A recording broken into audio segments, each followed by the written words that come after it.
और बड़ी खबर आपको और बता दें कि ईरान ने यूएई पर मिसाइल से हमला किया है। रास अल खेमा में मिसाइल से अटैक किया गया। मिसाइल हमले में भारी तबाही हुई है। ईरान लगातार अपने मिसाइल पावर से तमाम मिडिल ईस्ट कंट्रीज को जो अमेरिका के लिए मददगार दिख रहे थे उनके हिसाब से उनको टारगेट करते हुए हिट कर रहा है। और इस बार ईरान ने यूएई पर फिर से मिसाइल अटैक किया है। रास अल खेमा में मिसाइल से अटैक किया गया है। मिसाइल हमले में भारी तबाही हुई है। ये तस्वीरें हम आपको उसी मिसाइल अटैक के बाद के मंजर के दिखा रहे हैं कि किस तरह से ईरान अपने पावरफुल मिसाइल्स का इस्तेमाल कर रहा है और मिडिल ईस्ट कंट्रीज को लगातार वो टारगेट करते हुए हिट कर रहा है। एक और बड़ी जानकारी मिल रही है, इजराइल में फिर से मिसाइल अटैक हुआ है। ईरान ने कई शहरों में एक साथ मिसाइल दागे हैं। इजराइल में लगातार अब सायरन बज रहा है। इजराइल के ऊपर भी ताबड़तोड़ मिसाइल के स्ट्राइक कर रहा है ईरान। और सबसे बड़ी बात है कि कई फ्रंट एक साथ खोलकर सबको एक साथ मिसाइल हमलों से दहला रहा है ईरान।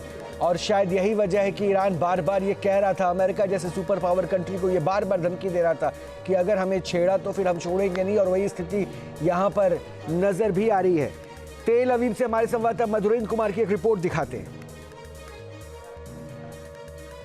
ईरान की तरफ से बैलिस्टिक मिसाइलों का हमला, ये सायरन सुनिए आवाज। ये सायरन दरअसल मिसाइल जो बैलिस्टिक है वो अब टेरिटरी में, एयर स्पेस में इजराइल के आने शुरू हो चुके हैं। और यहाँ इस वक्त देखिए सायरन बजता हुआ सुनाई दे रहा है। ये पूरा इलाका इस वक्त आप देखिए सायरन की गूंज में है। इस वक्त हम आपको तेल अवीव के हिस्से दिखा रहे हैं किस तरह से इलाका जो है वो दरअसल सायरन की गूंज में है। बज चुके हैं सायरन। ये सायरन का मतलब है कि बैलिस्टिक मिसाइल अब ईरान के से जो हमला हुआ है वो इजराइल के एयर स्पेस में प्रवेश करने जा रहा है। और इसको लेकर है अब हमें भी दरअसल यहाँ से त्वरित गति से बंकर की ओर मूव करना होगा। यहाँ भीतर, होटल के भीतर कोई बंकर, यहाँ पर हम इस वक्त मूव कर रहे हैं। और यहाँ से दरअसल खुद को निकालने की कोशिश जो है वो है, क्योंकि अब ये सायरन बजने के साथ ही मतलब है कि कोई बैलिस्टिक मिसाइल आ रहा है। और ऐसे में जो एयर डिफेंस सिस्टम है वो पूरी तरह से एक्टिवेट है। जहाँ रडार इसको हम कहें कि ट्रैक करते हैं और इस तरह के सायरन बजते हैं और फिर जाकर हमें किसी न किसी बंकर में जाना होता है। हम अभी आपको दिखा रहे हैं एक बंकर जो जहाँ पर मौजूद है।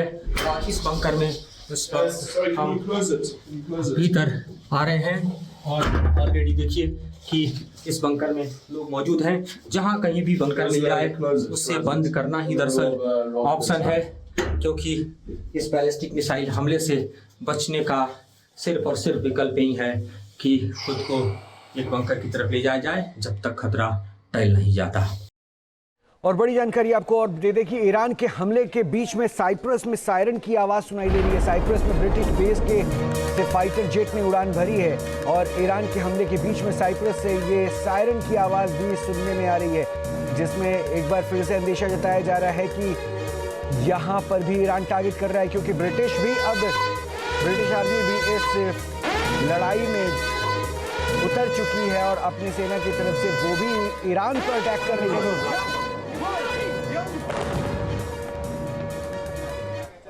और एक के बाद एक हम लगातार अब आपको बड़ी खबरें बताते हैं, क्योंकि युद्ध के बीच में ईरान के परमाणु संयंत्रों को लेकर रेडिएशन की आशंका जताई जा रही है। इससे जुड़ी 10 बड़ी ब्रेकिंग हम आपको बताने वाले हैं। न्यूक्लियर युद्ध होकर रहेगा ऐसा माना जा रहा है क्या? प्रश्न के साथ है यहाँ पर हमारे नतांज परमाणु संयंत्र पर हमला हुआ है। ईरान ने यह कहा है कि हमारे नतांज के परमाणु संयंत्र पर हमला हुआ है। नतांज वो सेंटर है जहां पर यह कहा जा रहा था कि ईरान परमाणु संवर्धन कर रहा है और उस सेंटर पर यह स्ट्राइक की बात कही जा रही है, जिससे रेडिएशन होने का खतरा बढ़ गया है। नतांज परमाणु संयंत्र पर हमला हुआ। हालांकि ईरान की तरफ से यह स्पष्ट जरूर किया गया था कि उनका मकसद अपने आप को परमाणु संपन्न देश बम के लिहाज से नहीं, जबकि उससे डिपेंडेंसी फॉर द इलेक्ट्रिसिटी और इस पे है, उसको ठीक करने के लिए है। लेकिन इसको लेकर इजराइल और अमेरिका ने हमेशा प्रश्न उठाया। इस बीच में एक और बड़ी अपडेट आ रही है। IAEA ने इमरजेंसी बैठक बुलाई है, क्योंकि जैसे ही नतांज परमाणु साइट पर हमले की सूचना मिल रही है उसके ऊपर IAEA ने इमरजेंसी बैठक बुला ली है, क्योंकि रेडिएशन के खतरे को अब इनकार नहीं किया जा सकता है। IAEA के खतरे को किसी भी हद से इनकार नहीं किया सकता। अगर नतांज में वहां पर यूरेनियम का संवर्धन किया गया था और ऐसे में अगर वहां पर हमला हुआ है, बॉम्ब से स्ट्राइक किया गया है, तो ऐसे में रेडिएशन होने के खतरे को नहीं नकारा जा सकता है। अब चौथी बड़ी जानकारी दे रहे हैं, लीकेज को नहीं नकार सकते हैं। हमला हुआ, रेडिएशन के खतरे खतरे को अगर नहीं नकारा जा रहा है तो इसके पीछे की वजह है कि किसी भी तरह के लीकेज को भी आप नहीं नकार सकते हैं। यानी वहां पर इस हमले के बाद, इस धमाके के बाद उस सेंटर पे जो नुकसान हुआ है वहां पर लीकेज की संभावना को भी नहीं नकारा जा सकता। और अभी हालात बहुत चिंताजनक है। पांचवी बड़ी खबर हम आपको बता रहे हैं, हालात अभी बहुत चिंताजनक बताए जा रहे हैं IAEA ने, और शायद यही वजह है कि IAEA ने इमरजेंसी बैठक बुलाई है। रेडिएशन के खतरे को भांपते हुए अभी की स्थिति को मॉनिटर करने के बाद IAEA ने इस पूरे हालात को बहुत चिंताजनक बताया है।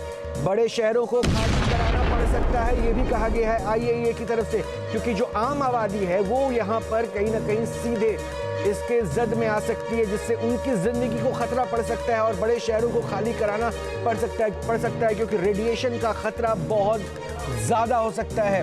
न्यूक्लियर साइट और वहाँ पर हमले के बाद लीकेज से रेडिएशन का खतरा, और रेडिएशन सीधे इंसानों की ज़िंदगी पर भारी पड़ सकता है। साथ ही ईरान के परमाणु प्रोग्राम पर हमारी नज़र है। IAEA इस बात को बार बार दोहरा रहा है। 60 से 70% संवर्धन की बात की जा रही थी, प्योरिटी ऑफ यूरेनियम के ऊपर बार बार ये सचेत कर रहा था, उसको लगातार मॉनिटर कर रहा था। और परमाणु प्रोग्राम जो ईरान का है उसको लेकर अपनी नज़र होने की बात IAEA की तरफ से रखी गई है। ईरान परमाणु साइट पर कोई संपर्क नहीं हो पा रहा है। आठवीं बड़ी जानकारी हम आपको दे रहे हैं, इसको भी IAEA ने कहा है कि ईरानी परमाणु साइट से कोई संपर्क नहीं हो पा रहा है, क्योंकि नतांज में जो हुआ है, नतांज में जिस परमाणु संयंत्र पर स्ट्राइक किया गया है इजराइल और अमेरिका की तरफ से, वहां रेडिएशन होने की संभावना को तो नहीं नकारा गया, लेकिन यह भी कहा जा रहा है कि ईरानी परमाणु साइट से कोई संपर्क नहीं हो पा रहा है। नौवीं बड़ी खबर, ईरानी परमाणु साइट के अधिकारियों के फोन भी बंद आ रहे हैं। यानी हो सकता है कि इस बॉम्ब अटैक के बाद वहां जो अधिकारी मौजूद थे उनकी जिंदगी भी खत्म हो गई हो, और वो रेडिएशन अगर फैलना शुरू हो चुका है तो वो शायद उनकी जिंदगी पर भी भारी पड़ सकता है। इसलिए इस हालात को बहुत चिंताजनक बताते हुए IAEA ने एक इमरजेंसी बैठक भी बुलाई है। और 10वीं बड़ी खबर इस नतांज साइट से जुड़ी हुई वो हम आपको बता दें कि ईरानी एटॉमिक अथॉरिटी से जवाब नहीं मिल रहा है, क्योंकि ईरान के एटॉमिक अथॉरिटी से बार बार इसका जवाब मांगा जा रहा है कि आखिर ऐसे सिचुएशन को किस तरह से आप हैंडल कर रहे हैं, क्या ये सच्चाई है, लेकिन किसी भी तरह का कोई रिस्पॉन्स ईरानी एटॉमिक अथॉरिटी की तरफ से नहीं मिल पाया है। बड़ी जानकारी हम आपको लगातार पहुंचाते जा रहे हैं। ईरान के न्यूक्लियर फैसिलिटी पर हमला हुआ है क्या, ये प्रश्न इसलिए भी है क्योंकि नतांज के साइट पर हमले का दावा किया जा रहा है और US इजराइल पर अटैक का ये आरोप है। ईरान में रेडिएशन का खतरा बढ़ चुका है और इस बीच में IAEA ने एक इमरजेंसी बैठक कॉल कर ली है, क्योंकि सीधे ये वहाँ के लोगों के ऊपर भी, उनकी ज़िंदगी के ऊपर बहुत बड़ी चुनौती बन सकती है। ये ईरान की न्यूक्लियर फैसिलिटी पर हमले के बाद हम वो तस्वीर आपको दिखा रहे हैं। नतांज वो साइट सेंटर है जहां पर ये कहा जा रहा था कि यूरेनियम संवर्धन किया जा रहा है। यानी एक शंका, एक शक जाहिर की गई कि इसमें बताया गया कि ये वो संयंत्र है, ये वो लोकेशन है जहां पर यूरेनियम के जरिए वहां ईरान परमाणु बम बना रहा है। और लगातार ऐसे साइट्स के ऊपर इजराइल की खुफिया एजेंसी मोसाद और CIA लगातार वो टारगेट कर रहे थे, वहां से जानकारी इकट्ठा कर रहे थे। हालांकि IAEA ने बार बार इस बात की तस्दीक की थी कि उनके पास ऐसी कोई संवर्धन कहां तक पहुंच पाया है, लेकिन अब हमले को नकारा नहीं किया नतांज साइट पे। इसको और बड़ी खबर आ रही है, ईरान ने हमले का एक नया वीडियो भी जारी किया है। ईरान के मिसाइल अटैक का नया वीडियो जारी किया गया है। ईरान ऐसे लगातार वीडियोस जारी कर रहा है जिसमें वो बता रहा है कि उसके मिसाइल्स कितने पावरफुल है और उस मिसाइल अटैक के बाद किस तरह से वो अपने दुश्मनों को नुकसान पहुंचा रहा है। ये नया वीडियो जारी किया गया है अपने मिसाइल पावर को लेकर, और इस वीडियो में आप देख सकते हैं कि किस तरह से मिसाइल उड़ान भरती हुई दिख रही है।